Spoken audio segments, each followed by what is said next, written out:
আসসালামু আলাইকুম। সবাই কেমন আছেন? আশা করছি সবাই অনেক অনেক ভালো আছেন। আমি আল্লাহর রহমতে ভালো আছি। গিয়েছিলাম একটু বাজার করতে, আর বাহিরে এতটাই গরম, এসে একটু ঠান্ডা ঠান্ডা শরবত খেয়ে নিচ্ছি। আসলে বাজার থেকে টুকটাক অনেক কিছুই নিয়ে এসেছি। এটা আমার পুরো মাসের যে গ্রোসারি বাজারটা আছে ওইটাই। আসলে বাজারগুলো দেখাতে আমার তেমন ভালো লাগে না। অনেকে ভালোভাবে নেয়, অনেকে ভালোভাবে নেয় না। কম বেশি সবার বাসায় বাজার করা হয়, কিন্তু ভিডিওতে যদি আমরা একসাথে গুছিয়ে দেখাতে যাই তখন মনে হয় অনেক কিছু কেনা হয়ে গেছে। আসলে এক মাসের জন্য এটা তেমন কিছুই বাজার না, আরও দেখা যাবে কিনতে হবে। এটা সেটা অনেক কিছুই আরও লাগবে।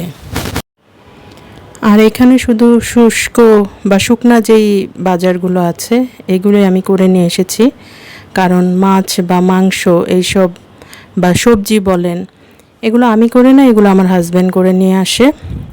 আর আমার একটা সমস্যা হচ্ছে, আমি কাঁচা মাছ অথবা মাংসের গন্ধ অথবা তাকিয়ে থাকা কোনোটাই আমি তেমন নিতে পারি না। এটা বলবো আমার একটা প্রবলেম। কারণ ঘর সংসারের কাজ কম বেশি আমাদের সবারই করতে হয়। এই জায়গায় যদি মাছ অথবা মাংসকে ভালো করে প্রিপেয়ার না করতে পারি তাহলে কিভাবে চলে যায়। যাক, আমার মাও দেখা যায় হেল্প করে সব কিছু গুছিয়ে আমাকে দেয়, আমার শ্বশুরবাড়ি থেকেও গুছিয়ে দেয়। আর কি বলবো, আমার যেই নতুন যা আছে, জায়ের মার বাসা থেকে পর্যন্ত মাছ পুরোপুরি প্রিপেয়ার করে আমাকে দেয়। আলহামদুলিল্লাহ, এইরকম সৌভাগ্য মনে হয় আমারই আছে।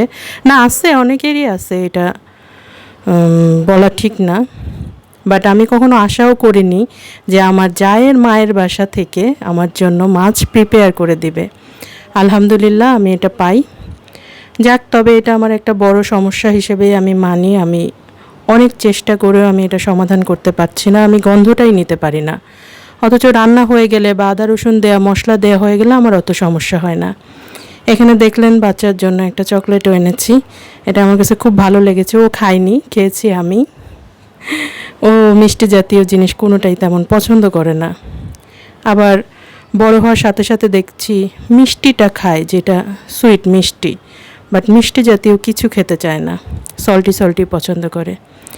যাক, পুরো মাসের মোটামুটি যা যা মনে আছে বা যা যা আমার ঘরে লাইকেন্স আছে আমি নিয়ে আসছি। আলহামদুলিল্লাহ, ভাবতেছি যে শেষের দিকে যা যা আরও প্রয়োজন পড়বে আমি নিয়ে আসবো। আমার অনেক দিনই হয়তো চলে যাবে এগুলো দিয়ে। আর এখন রাতের জন্য একটু গরুর মাংস প্রিপেয়ার করে নিচ্ছি। এখানে আমি 2 কেজি পরিমাণ গরুর মাংসকে ছোট ছোট টুকরা করে দিয়েছি।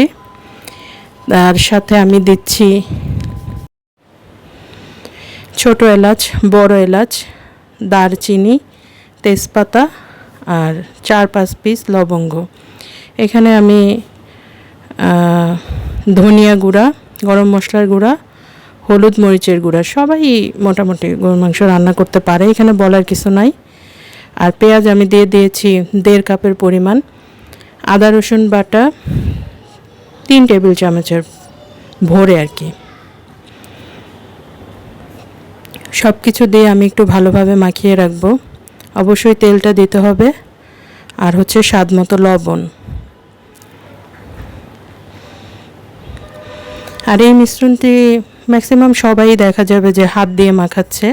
ওই যে আমি বললাম আমার একটা সমস্যা, আমি কাঁচা মাছ মাংস ওইভাবে দেখতেও পারি না, স্মেলও নিতে পারি না, আবার হাত দিতেও আমার ভালো লাগে না। এই জন্য আমি একটা কাঠের খুন্তির সাহায্যে এটা নেড়েচেড়ে নিচ্ছি। এখানে আমি কাঁচা পেঁয়াজটা একটু কম পরিমাণে দিয়েছি, এই জন্য আমি এখন ভাজা পেঁয়াজের বেরেস্তা দিয়ে দিচ্ছি। এটা একটু স্বাদটাকে বাড়াবে, আর কিছুই না।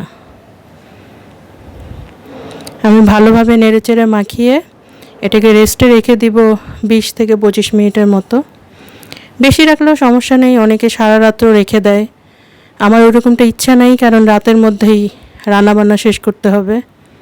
কালকে যেহেতু ছুটির দিন, একটু তাহলে রেস্ট পাওয়া যাবে। ভালো থাকবেন সবাই, আল্লাহ হাফেজ।